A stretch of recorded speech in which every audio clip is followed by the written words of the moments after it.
Kerala story 2 goes beyond cinema പറയുന്നത് ഇല്ലാ കഥകളെന്ന് പ്രചരിപ്പിക്കുന്നവർ കാണേണ്ട ജീവിതങ്ങളിൽ ഒന്നാണ് ദേശീയ ഷൂട്ടിംഗ് താരമായ താര സഹാദിയുടേത്. കമ്മ്യൂണിസ്റ്റുകാരൻ്റെ ഭാഷയിൽ പറഞ്ഞാൽ ലവ് ജിഹാദിൻ്റെ ജീവിക്കുന്ന രക്തസാക്ഷി. കേരള സ്റ്റോറി 2വിൻ്റെ അണിയറ പ്രവർത്തകർ ലവ് ജിഹാദ് ഇരകളായി ഡൽഹിയിൽ വാർത്താസമ്മേളനത്തിൽ അവതരിപ്പിച്ച 33 പെൺകുട്ടികളിൽ ഒരാൾ കൂടിയാണ് താര.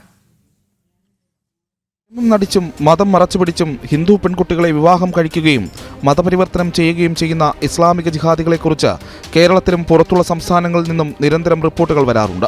അപ്പോഴെല്ലാം കേരളത്തിൽ ജിഹാദികളുടെ പാദസേവകരായ ഇടത് വലത് മുന്നണികൾ അതിനെ വെള്ളപൂശുകയാണ് പതിവ്. അത്തരം വെള്ളപൂശലുകൾക്കിടയിലും മറന്നുപോകാൻ നാം അനുവദിച്ചുകൂടാത്ത ജീവിതങ്ങളിലൊന്നാണ് ദേശീയ ഷൂട്ടിംഗ് താരവും റാഞ്ചി സ്വദേശിയുമായ താര സഹോദിയുടേത്.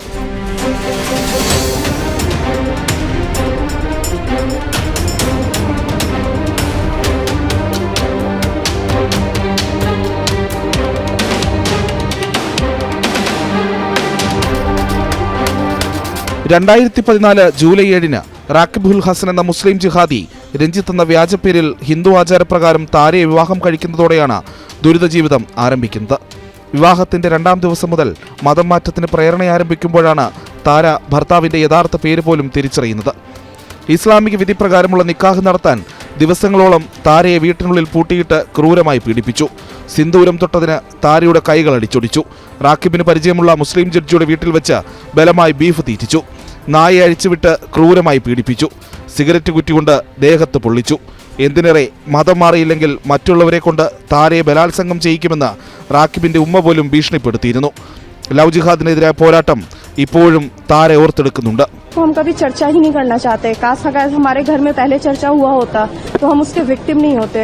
तो मुझे लगता है ये केरला स्टोरी जैसी स्टोरी हमें आईज ओपनिंग होती है. उसमें वो चीजें कुछ शायद गंदी जो आप कहते हो लैंग्वेज में गंदी है, नॉनसेंस है, तो वही तो हो रहा है ना हमारे साथ. जिस चीज को आप देखना पसंद नहीं कर रहे हो वो आपकी सोसाइटी की लड़कियों के साथ हो रहा है, तो आप कैसे रोकोगे? വേലക്കാരി വഴി പോലീസിനെ ബന്ധപ്പെട്ടാണ് താരയൊടുവിൽ തടവിൽ നിന്നും രക്ഷപ്പെട്ടത്. ഷൂട്ടിംഗ് താരമായ താരയുടെ കരിയറും ഇതിനിടയിൽ തകർന്നു. താര സഹോദയോ കേസിലെ 3 പ്രധാന പ്രതികളെയും 2023 സെപ്റ്റംബർ 30 കോടതി ശിക്ഷിച്ചിരുന്നു. താരയെപ്പോലെയുള്ള 33 ലവ് ജിഹാദ് ഇരകളെ കേരള സ്റ്റോറി 2 ഗോസ് ബിയോണ്ട് സിനിമയുടെ അണിയറ പ്രവർത്തകർ ഡൽഹിയിൽ വാർത്താസമ്മേളനത്തിൽ അണിനിരത്തിയിരുന്നു. അവർ വിവരിക്കുന്ന ക്രൂരമായ പീഡനങ്ങളും ലൈംഗിക അതിക്രമങ്ങളുമെല്ലാം കെട്ടുകഥകൾ മാത്രമെന്ന് പ്രചരിപ്പിക്കാനാണ് കേരളത്തിന്റെ മുഖ്യമന്ത്രി അടക്കമുള്ള രാഷ്ട്രീയ നേതാക്കൾക്ക് താൽപര്യം. സത്യങ്ങൾ മറച്ചുപിടിച്ച് നിങ്ങൾ നടത്തുന്ന പൊറാട്ട് നാടകങ്ങൾ തുടരുന്ന കാലത്തോളം കേരള സ്റ്റോറികളും തുടരും. ന്യൂസ് ഡെസ്ക് ജനം.